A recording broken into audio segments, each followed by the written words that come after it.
श्री शिवाय नमस्तुभ्यम, हर हर महादेव। तो जैसे कि मासिक शिवरात्रि आज के दिन जो उपाय हैं बहुत ही लाभकारी, बहुत ही फल प्राप्ति है।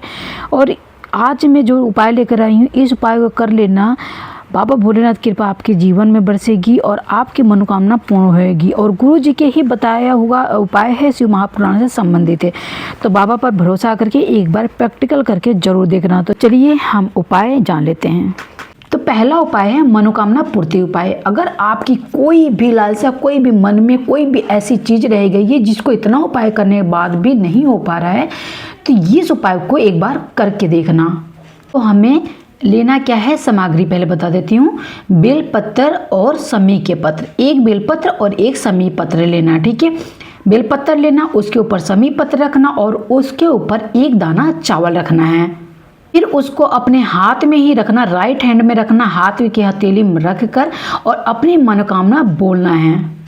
और अपनी मनोकामना बोलते ही बोलती इसको अशोक सुंदरी वाले स्थान पर स्पर्श कराना, जो जलाधारी वाले जगह पे दोनों तरफ कार्तिकेय जी का और गणेश जी के बीच में जो जलाधारी होता है, वहाँ पर अशोक सुंदरी माता के स्थान होता है, वहाँ पर आपने स्पर्श कराना। स्पर्श कराने के बाद में आपने शिवलिंग के ऊपर रखना, उस पर समर्पित करना, उस पर रख देना है।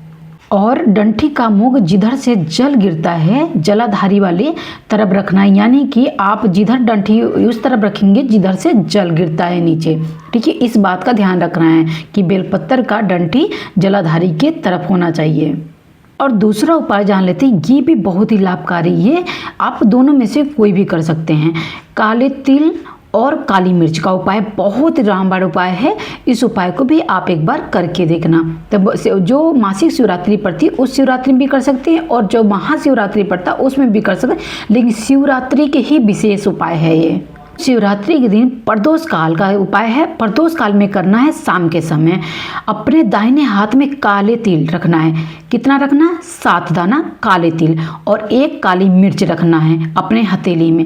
इसे श्री शिवाय नमस्तुभ्यम मंत्र का जाप करना, अपने हथेली में रख के जाप करते हुए शिवलिंग पर अपनी हथेली को चिपका दो, यानी कि चढ़ा दो, और उसके ऊपर 1 लोटा शुद्ध जल अर्पित। ये उपाय इतनी चमत्कारी है कि अगर इस उपाय को कर लिया जाए प्रदोष के समय में, शिवरात्रि के दिन, तो कहते हैं कि कितनी भी बड़ी बीमारी हो, कितनी भी तकलीफ हो, कितना भी दवा कराने बाद में, सब कुछ कराने बाद में कल्याण नहीं हो रही है, बीमारी नहीं छूट रही है, ये रामबाण उपाय है। इसके लिए एक बार भरोसा करके बाबा पे इस उपाय को करके देखना। जिस विधि जिस तरीके बताई उसी हिसाब से करना और श्रद्धा भाव से जरूर करना है। जैसे बाबा बोलते हैं, गुरु जी बोलते हैं कि कोई भी उपाय करने से पहले गुप्त रखा जाता है। सबसे पहले गुप्त रखा जाता है, क्योंकि गुप्त अगर नहीं रखोगे, इस उपाय को करने से पहले अगर किसी से कह दोगे, करने से पहले ही घर में इस बात को लेकर कुछ टू में हो जाएगा, तो भी आपका इस उपाय करने का कोई फल नहीं मिलेगा। जब भी इसलिए कहते हैं किसी को बताओ नहीं, गुप्त तरीके से करो, ताकि किसी के कान में ना पड़े, ना कोई कुछ बात इस उपाय के बारे में कोई टॉपिक कोई छेड़े, ठीक है।